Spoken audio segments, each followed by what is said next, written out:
జగన్ గారి నివాసం దగ్గర ఉన్నటువంటి చెక్ పోస్టులు తీసేసి అక్కడ ఉన్నటువంటి సెక్యూరిటీని మొత్తం కూడా తొలగించేసి మూడంచెల భద్రతను కూడా తీసేసి రాక్షసానందం పొందుతున్నటువంటి వారిని మనం చూసాం. ఆ దృశ్యాలు ఒకసారి చూద్దాం. ప్రస్తుతం జగన్ గారి నివాసం దగ్గర ఎలాంటి పరిస్థితి ఉంది, భద్రతను తొలగించేసి ఏ రకంగా అక్కడికి మైకులు కెమెరాలు పట్టుకెళ్ళి ఇన్ని రోజులు ఇక్కడ రహదారి లేకుండా చేశారంటూ ఏ రకంగా వెళ్ళొచ్చు, ఏ మార్గం గుండా జగన్ గారి ఇంటి దగ్గరికి వెళ్ళొచ్చు, ఏ రకంగా ఏ మార్గాల గుండా వెళితే ఆ ఇంటిపై దాడి చేయొచ్చు అన్నట్టుగా ఒక మాక్ డ్రిల్ చేసి చూపించారు కదా.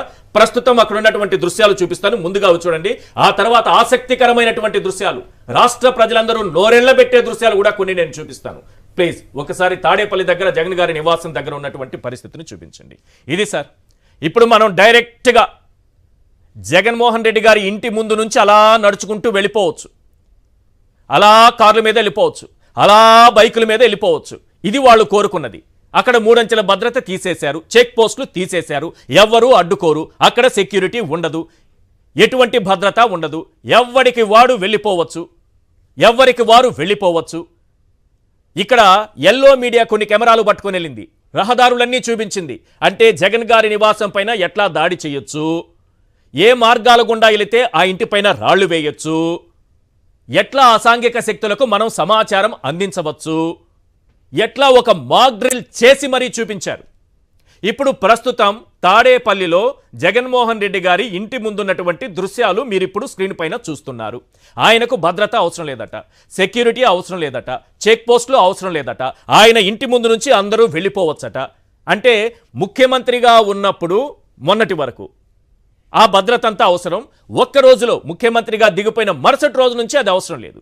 అంటే ఆయన భద్రతకు ముప్పు ఉందనే కదా ఇంతకాలం అక్కడ చెక్ పోస్టులు పెట్టారు, ఇంతకాలం అక్కడ భద్రతా సిబ్బందిని పెట్టారు, ఇంతకాలం అక్కడ సెక్యూరిటీని మోహరించారు. అంటే ఒక్క రోజులో పదవి మారిపోతే ఆ ముప్పు ఉండదా, ముప్పు తొలగిపోదా? ఎందుకు అసాంఘిక శక్తులకు మీరు సమాచారం ఇచ్చేలా ఒక రకమైనటువంటి మాక్ డ్రిల్ అక్కడ చేశారు? రెండోది, అప్పటికప్పుడు ఎందుకు అక్కడ ఉన్నటువంటి చెక్ పోస్టులు తీసేశారు, ఎందుకు అప్పటికప్పుడు అక్కడ ఉన్నటువంటి సెక్యూరిటీని తొలగించారు, ఎందుకు అప్పటికప్పుడు మూడంచెల భద్రత తీసేశారు? ఏం కుట్ర దాగి ఉంది దీని వెనుక? అంటే ఆ దారిలో ఎవరు నడవకూడదా, అంటే మాలాంటి వాళ్ళు వెళ్ళకూడదా? ఈయన ఇంతకాలం ఏదో ఒక రక్షణ బంధం కట్టుకుంటే అక్కడున్న వారికంతా ఇబ్బంది కాదా? ఎల్లో మీడియా శ్రీరంగ నీతులు చూశాం కదా, ఏ రకమైనటువంటి నీతులు చెప్పిందో, నిన్ననే నీతులు చెప్పిందో. ఇప్పుడు అదే ఎల్లో మీడియా ఇక్కడ హైదరాబాదులో ఉంటుంది. పొరుగు రాష్ట్రంకి వెళ్దాం, పక్క రాష్ట్రంకి వెళ్దాం. చంద్రబాబు నాయుడు నివాసం దగ్గర ఎలాంటి పరిస్థితి ఉంది ఈ రాష్ట్ర ప్రజలందరూ చూడాలి. జగన్మోహన్ రెడ్డి గారికేమో మూడంచెల భద్రత ఉండకూడదు, ఆ దారిలో ఎవరైనా పోవచ్చు, రహదారిలో ఎవరైనా తిరగచ్చు, ఎవరైనా ఆ ఇంటిపైన రాయొచ్చు, అక్కడ సెక్యూరిటీ లేకుండా మనం చేయొచ్చు, ఆ ఇంటిపైకి ఎలా దాడి చేయొచ్చో మాక్ డ్రిల్ చేసి మరి ఎల్లో మీడియా చూపిస్తుంది కదా. అదే ఎల్లో మీడియా ఉండేటటువంటి హైదరాబాద్లో, అదే ముఖ్యమంత్రి చంద్రబాబు నాయుడు గారు నివాసం ఉండేటటువంటి హైదరాబాదులో ఆయన ఇంటి దగ్గర పరిస్థితి ఏంటో చూపిస్తా. ఎందుకు చూపించాల్సి వస్తోంది? మీరు ఈ దరిద్రపు ఆలోచన చేశారు కాబట్టి అది కూడా చూపించాల్సి వస్తుంది. మీరు ఈ కుట్రపూరిత ఆలోచన చేశారు కాబట్టి అది కూడా చూపించాల్సి వస్తుంది. మీరు అసాంఘిక శక్తులకు సమాచారం చేరవేస్తున్నారు కాబట్టి అది కూడా చూపించాల్సి వస్తుంది. ఒక్కసారి హైదరాబాద్లో చంద్రబాబు నాయుడు గారి నివాసం వద్ద ఎలాంటి పరిస్థితి ఉందో విజువల్ నేను 4 మార్గాలు చూపిస్తాను సార్. 4 మార్గాలు ఉంటాయి అక్కడ. ఒక్కొక్క మార్గంలో ఎవరైనా సరే వెళ్ళగలరా? విజువల్ నెంబర్ 1 హైదరాబాద్లో జూబ్లీ హిల్స్లో చంద్రబాబు నాయుడు గారి నివాసం వద్ద పరిస్థితి. ఎస్, విజువల్ నెంబర్ 1 ఇది. ఆ విజువల్ అలాగే ఉంచింది. Visual number 1 road close sir. మీరు కావాలంటే మనం పెద్దమ్మ తల్లి టెంపుల్ నుంచి హెచ్పి గోడౌన్ ఉంటుంది, ఆ గోడౌన్ నుంచి అలా ముందుకొచ్చి అప్ ఉంటుంది. అక్కడ ఆ మెట్ట ఎక్కిన తర్వాత లెఫ్ట్ తీసుకుంటే రైట్ సైడ్ చంద్రబాబు నాయుడు గారి నివాసం ఉంటుంది. ఆ road close. Road number 1 close అంటే ఒక రహదారి క్లోజ్. 1 అంటే అక్కడ రహదారి క్లోజ్. మీరు వెళ్ళలేరు ఆ మార్గంలో. ఆ మార్గంలో వెళితే మీరు కేబీఆర్ పార్క్ దగ్గరికి వెళ్ళిపోవచ్చు, ఇమీడియట్గా చెక్ పోస్ట్ దగ్గరికి వెళ్ళిపోవచ్చు, 4 అడుగుల దూరం. మీరు ఇప్పుడు తిరిగి వెళ్ళాలి సార్, 2.5 కిలోమీటర్లో 1.5 కిలోమీటర్లో తిరిగి వెళ్ళాలి. అక్కడ క్లోజ్, అది క్లోజ్. హెచ్పి గ్యాస్ గోడౌన్ పక్కన నుంచి మీరు మెట్రో స్టేషన్ వరకు వెళ్ళాలనుకుంటే ఆ దారిలో వెళుతున్నప్పుడు రైట్ సైడ్ మొత్తం కూడా క్లోజ్ అయిపోయి ఉంటుంది. ఇది ఒక రహదారి. మొత్తం 4 రహదారులు చూపిస్తాను ఆ ఇంటికి 4 వైపులా ఎలాంటి పరిస్థితి ఉందనేది. రాష్ట్ర ప్రజలందరూ గమనించాలి. కానీ ఒక్క విషయం చెబుతున్నా, చంద్రబాబు నాయుడు గారి భద్రతకు ప్రమాదం కలగాలని నేను కోరుకోవట్లేదు, ఎల్లో మీడియా కోరుకున్నట్టుగా.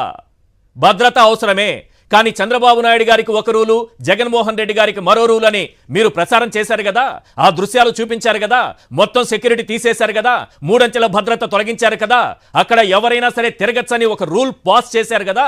ఇప్పుడు ఇక్కడ ఎందుకు ఎవరు తిరగకూడదు? ఎవరు ఎందుకు తిరగకూడదు?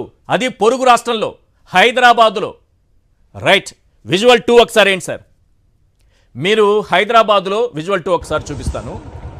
ఇదేంటంటే హైదరాబాదులో మీరు metro station, Jubilee hills metro station నుంచి కొంచెం ముందుకు వస్తే మీకు హెచ్డిఎఫ్సి బ్యాంక్ కనిపిస్తుంది. దాని పక్కన నుంచి ఒక రోడ్డు ఉంటుంది చంద్రబాబు నాయుడు గారి నివాసానికి వెళ్ళడానికి. కొద్ది దూరం మీరు అలా పైకి వెళ్ళగానే road close, road close, road మూత. ఏంటి తలరాత? చంద్రబాబు నాయుడు గారికేమో అలాంటి భద్రత కావాలి, ఇది రెండో వైపు క్లోజ్. ఇది అక్కడేమో జగన్మోహన్ రెడ్డి గారికి అన్ని వైపులా తీసేయాలి, ఎవరైనా వెళ్ళిపోవచ్చు, ఎవరైనా రాళ్ళదాడి చేయొచ్చు, ఎవరైనా ఏమైనా చేసుకోవచ్చు. ఆయనకు భద్రత ఉండకూడదు సార్, ఆయనకు భద్రత ఉండకూడదు సార్. ఎందుకంటే వెంటనే మాజీ అయిపోయారు కదా. కానీ చంద్రబాబు నాయుడు గారు మాజీ సీఎంగా ఉన్నప్పుడు కూడా ఆ రోడ్డు క్లోజే సార్ హైదరాబాద్లో. ప్రతిపక్ష నేతగా ఉన్నప్పుడు కూడా ఆ రోడ్లన్నీ క్లోజ్ సార్ హైదరాబాద్లో. రైట్, ఇక మూడో దారి కూడా చూపిస్తాను. మూడో దారి ఇది. చంద్రబాబు నాయుడు గారి ఇంటికి విఐపీలు వెళ్ళేటటువంటి మెయిన్ ఎంట్రన్స్, హెరిటేజ్ సంస్థ బిల్డింగ్ ఉంటుంది, దాని పక్కన నుంచి వెళితే మెయిన్ ఎంట్రన్స్ ఉంటుంది. అది కూడా క్లోజ్ సార్, అది కూడా క్లోజ్ సార్. ఈ రహదారి కూడా క్లోజ్ చేసి, మీకు ఎక్కడైనా ఒక వెహికల్ కనిపిస్తోందా? ఆ దారిలో మామూలుగా ప్రజలు ఎవరైనా తిరుగుతున్నారా? కార్లు వేసుకొని బైకుల మీద తిరుగుతున్నారా? నేను మళ్ళీ చెబుతున్నా, చంద్రబాబు నాయుడు గారి భద్రతకు ముప్పు ఉండేలా ఉండాలని నేను కోరుకోవట్లేదు. మీరేమో జగన్మోహన్ రెడ్డి గారి నివాసం వద్ద మొత్తం సెక్యూరిటీ మొత్తం తీసేసి ప్రతి ఒక్కరూ ఈ దారిలో వెళ్లాల్సిందే, ఒక నియంతలా ఆయన ఇంతకాలం ఉన్నాడని చెప్పారు కదా. మరి హైదరాబాద్ నడిబొడ్డున జూబ్లీ హిల్స్లో చెక్ పోస్ట్ దగ్గర రోడ్ నెంబర్ 36కి ఆనుకుని ఉన్నటువంటి చంద్రబాబు నాయుడు గారి నివాసం వద్ద 4 రహదారులు మూసేశారు సార్. దారి లేదు సార్. ఆ ఇంటి వెనక నుంచి ఒకే ఒక రహదారి ఉంటుంది. దొంగల్లా మనం ఆ దారిలో వెళ్లాల్సిందే, అంతకు మించి మనం రహదారిలో ప్రయాణించేటటువంటి మహారాజులం కాదు సార్. దొంగల్లా దొడ్డిదారిన వెనక దారిలో వెళ్లాల్సిందే. రైట్, ఇక 4వది కూడా చూపించండి. ఇంతకుముందు నేను చెప్పాను, జూబ్లీ హిల్స్ చెక్ పోస్ట్ నుంచి కొంచెం మీరు ముందుకు వచ్చిన తర్వాత మీకు అక్కడ హెచ్డిఎఫ్సి బ్యాంక్ కనిపిస్తుంది. అక్కడ నుంచి స్ట్రైట్ వెళ్తే రోడ్డు క్లోజ్ అన్నాను కదా, లెఫ్ట్ తీసుకుంటే అక్కడ మీరు ఇమీడియట్ లెఫ్ట్ ఉంటుంది. లెఫ్ట్ తీసుకుంటే అది చెక్ పోస్ట్ దగ్గరికి వెళ్తుంది. అది వెళ్ళకముందే ఇమీడియట్ రైట్ తీసుకోండి సార్. ఇక్కడ కూడా ఒక మెట్ట లాంటిది వస్తుంది, ఎత్తుగా ఉండే ప్రదేశం వస్తుంది. డైరెక్ట్గా అది కూడా చంద్రబాబు నాయుడు గారి నివాసం దగ్గరికి వెళ్తుంది. ఇక్కడ కూడా కొంచెం ముందుకు వెళ్ళగానే రోడ్డు క్లోజ్, మళ్ళీ లెఫ్ట్ తీసుకోవాల్సిందే, రైట్ వెళ్ళలేం. అక్కడ చంద్రబాబు నాయుడు గారి నివాసం ఉంటుంది. ఇది సార్ పరిస్థితి. మీరు ఎవ్వరూ కూడా ఆ చుట్టుపక్కల ఏ మార్గం గుండా వెళ్ళేటటువంటి అవకాశమే లేదు. అక్కడేమో జగన్మోహన్ రెడ్డి గారి ఇంటి దగ్గర అన్ని రోడ్లు ఓపెన్ చేసేస్తాము, పొలోమని అందరూ వెళ్ళిపోండి అంటారు కదా. ఎల్లో మీడియాను నేను ప్రశ్నిస్తున్నా, మీరుండేది హైదరాబాద్లోనే కదా, మీ మీడియా సంస్థలన్నీ హైదరాబాద్లోనే ఉన్నాయి కదా, మరి చంద్రబాబు నాయుడు గారి నివాసం దగ్గర భద్రత ఉండాలా వద్దా? అన్ని రోడ్లు ఓపెన్ చేసేద్దామా? లేదు, అక్కడ మాత్రమే జగన్మోహన్ రెడ్డి గారి ఇంటి దగ్గర మాత్రమే అందరూ వెళ్ళొచ్చు, ఇక్కడ మాత్రం వెళ్ళకూడదు అనుకుంటే పచ్చ మీడియా మొత్తం కూడా సిగ్గుతో తలదించుకుని మీ కెమెరాలన్నీ తీసుకెళ్లి ఆ హుస్సేన్ సాగర్లో నిమజ్జనం చేసుకోండి. ఇంతకంటే మీకు చెప్పగలిగింది ఏమీ లేదు. ఒక్కసారి మీరు మైకులు పట్టుకొని రండి, మైకులు తీసుకొని వచ్చి ఈ రోడ్లలో వెళ్ళేటటువంటి వాహనదారులందరినీ ఆపి మీకేమన్నా ఇబ్బందులు ఉన్నాయా లేదా అని అడిగితే మీ చెంప చెళ్ళుమని కొట్టి సమాధానం చెప్తారు. మీరు అక్కడ అడిగారు కదా జగన్మోహన్ రెడ్డి గారి ఇంటి దగ్గర భద్రత గురించి, అక్కడ అడిగారు కదా. ఇప్పుడు ఇక్కడ కూడా మైకులు పట్టుకొచ్చి, మీ ఎల్లో మీడియా మైకులు పట్టుకొచ్చి అక్కడ వెళ్ళేటటువంటి వాహనదారుల్ని ఆపి మీకు సౌకర్యవంతంగా ఉందా ఈ రహదారులు? ఇక్కడ అన్నీ క్లోజ్ చేశాం కదా 4 వైపులా, సౌకర్యవంతమైనటువంటి ప్రయాణం ఉందా అని అడగండి. మీ చెంప చెళ్ళుమని వాయించకపోతే అడగండి. నేను ఆంధ్రప్రదేశ్లో రాష్ట్ర ప్రజలందరినీ ఒకటే కోరుతున్నాను సార్, మీరు హైదరాబాదుకు వచ్చి సందర్శనీయ స్థలాలు ఉంటాయి. ఏది మన గోల్కొండ, చార్మినార్, హుస్సేన్ సాగర్ చూస్తారు కదా, అలాగే ఒక్కసారి వచ్చి ఇక్కడ కూడా ఒకసారి దర్శించి వెళ్ళండి సార్. ఇది కూడా ఒక దర్శనీయ స్థలంగా చేసుకోండి సార్. మనకు వాస్తవాలేంటో తెలుస్తాయని. దయచేసి దీన్ని తప్పుగా అర్థం చేసుకోకండి. చంద్రబాబు నాయుడు గారి నివాసం దగ్గర భద్రత ఉండాల్సిందే. ఆయన భద్రతకు ముప్పు ఉండాలని కోరుకోవడం కాదు.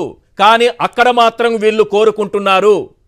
చంద్రబాబు నాయుడు గారు ప్రతిపక్ష నేతగా మీ నివాసం దగ్గర ఎలాంటి భద్రత ఉందో అలాంటి భద్రత అక్కడ జగన్మోహన్ రెడ్డి గారికి ఉండాల్సినటువంటి అవసరం ఉందా లేదా? ముఖ్యమంత్రి స్థాయిలో మీరు ఒక్కసారి ప్రెస్ మీట్ పెట్టి చెప్పండి సార్. దయచేసి ప్రెస్ మీట్ పెట్టి చెప్పండి సార్. అక్కడో రూలు ఇక్కడొక రూలు ఏంటిది? ఒక్కటి మాత్రం నిజం సార్, ఫైనల్గా ఒక్క విషయం చెప్పాలనుకుంటున్నా. నిన్న పొలోమని కెమెరాలు పట్టుకుని జగన్మోహన్ రెడ్డి గారి ఇంటి దగ్గరికి పచ్చ మీడియా మొత్తం పరుగులు తీసింది కదా, అలాగే మేము కూడా కెమెరాలు పట్టుకొని చంద్రబాబు నాయుడు గారి నివాసం వద్దకు వెళ్ళి ఈ రహదారులన్నీ ఓపెన్ చేయాల్సిందే, ఎందుకు క్లోజ్ చేశారు అని ఆ దారిలో వెళ్ళేటటువంటి ప్రతి ఒక్కరికి మైకులు పెట్టి మాట్లాడించగలం. మీలాగా మేము దిగజారుడు విలువల లేని జర్నలిజం చేయం కాబట్టి ఆ పని చేయలేదు. కేవలం ఆ దృశ్యాలు మాత్రమే చూపించాం. ఇది మీకు మాకు ఉన్నటువంటి తేడా. ఎల్లో మీడియాకి సాక్షికి ఉన్నటువంటి తేడా ఏంటో చెబుతున్నా. ఇదే 4 మైకులు పోగేసుకొని వెళ్ళిపోయి అక్కడ వచ్చిపోయే వారందరినీ ఆపి చంద్రబాబు నాయుడు గారి నివాసం దగ్గర ఈ రకంగా రోడ్లన్నీ క్లోజ్ చేశారు కదా, మరి మీరు పాపం 1.5 కిలోమీటర్ 2 కిలోమీటర్లు తిరిగి వెళ్లాల్సి వస్తుంది కదా, ఇబ్బంది కదా మీకు, మరి ఏం చేద్దాం, ఇదంతా తొలగించేద్దామా అని మైకులు పెట్టి మేము అడగగలం. కానీ అలాంటి జర్నలిజం మేము చెయ్యము. ఇది వాస్తవాలు ప్రజలకు చెప్పాలనేటటువంటి ఆలోచనతో చేసినటువంటి ప్రయత్నం. చంద్రబాబు నాయుడు గారి భద్రతకు ఎలాంటి ఇబ్బంది కలగకూడదు, అక్కడ జగన్మోహన్ రెడ్డి గారి భద్రతకు ఎలాంటి ఇబ్బంది కలగకూడదు, ఇక్కడొక రూల్ ఉండకూడదు, అక్కడొక రూల్ ఉండకూడదు. ఇది చెప్పడమే మా ఉద్దేశం. చంద్రబాబు నాయుడు గారు అర్థం చేసుకోండి, మీకు మీ భద్రత ఎంత ముఖ్యమో, ఒక ప్రతిపక్ష నేతగా మీరున్నప్పుడు కూడా మీ భద్రతకు ఎలాంటి జాగ్రత్తలు తీసుకున్నారో ఇప్పుడు అలాంటి జాగ్రత్తలు జగన్మోహన్ రెడ్డి గారికి అవసరం ఉందా లేదా? అక్కడ కూడా భద్రత పెట్టాల్సినటువంటి అవసరం ఉందా లేదా? ఆ రోడ్డు కూడా క్లోజ్ చేయాల్సినటువంటి అవసరం ఉందా లేదా? 3 అంచెల భద్రత ఉండాల్సిన అవసరం ఉందా లేదా? అక్కడ సెక్యూరిటీ ఉండాల్సినటువంటి అవసరం ఉందా లేదా? పైగా తీసేసి ఎల్లో మీడియా సునకానందం ఏ రకంగా ఉందంటే, ఆయన ప్రైవేట్ సెక్యూరిటీని పెట్టుకుంటే ప్రైవేట్ సెక్యూరిటీని పెట్టుకున్నారని అది ఫోటోలు తీసి పేపర్లో వేస్తారు. మరి ఇవన్నీ ఎందుకు చూపించరు? మీరు హైదరాబాద్లోనే ఉన్నారు కదా, ఒక్కసారి హుస్సేన్ సాగర్లో తీసుకెళ్లి మీ కెమెరాలు నిమజ్జనం చేసి తీసుకురండి, మళ్ళీ తీసుకురండి, పాప ప్రక్షాళన అయినా జరుగుతుందేమో.